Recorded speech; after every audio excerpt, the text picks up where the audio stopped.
In documenting African American history and documenting any history, you always have to go as far back as you can. This is from Muhammad Ali's training camp. This is my wax figure of Hank Aaron. Well, as Betty Davis famously said, buckle your seatbelt, you're gonna be surprised at the ride.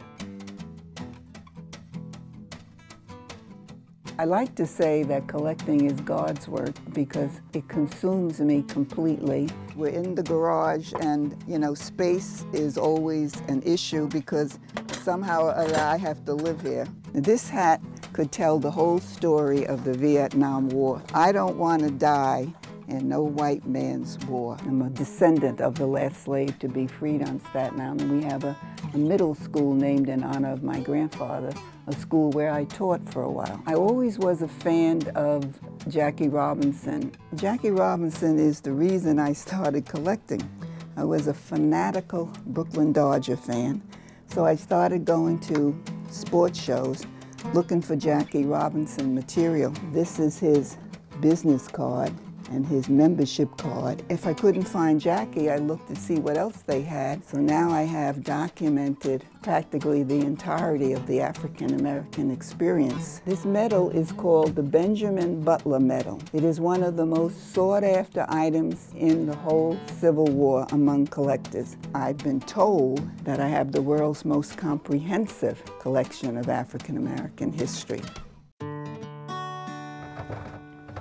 We're entering the Civil Rights and Civil Wrongs collection. You're going to see primary things that came out of the Civil Rights movement. We think that the problem was only in the South, but the problem with segregation and racism was countrywide. This beautiful hotel was designed in 1943 for white guests. When it comes to segregation signs, they didn't just flash through the South, they were in the West.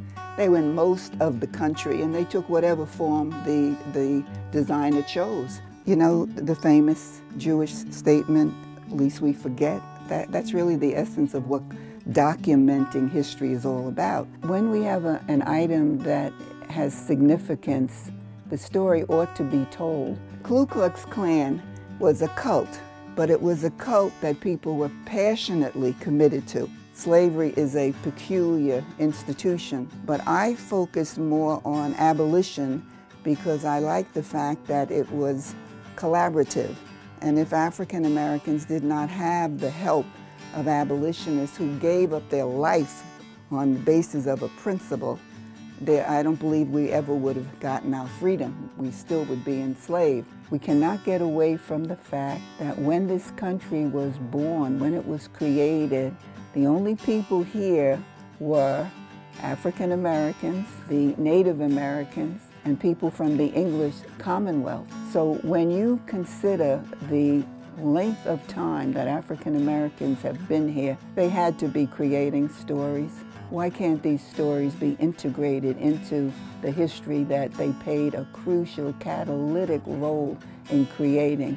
Well, we know that everybody has dreams, and so I have a lot of complicated dreams because the collection is complicated. I wonder if America knows that harmony can be increased by a full understanding of the role every American played in making this the great collection, the great country full of collections that it is. When people ask me what the collection is worth, I find myself chuckling and I say to myself, if Marilyn Monroe's dress is worth $5 million and Babe Ruth's drawers are worth 1,000, what is the history of a people worth? Well, Martin, we tried. I wonder who's going to take our place. America is somewhat handicapped if it doesn't fully embrace all of its people. And in doing that, you embrace all of their history and it glorifies us all. 1619. 2019, the 400th anniversary of Africans in America, our home.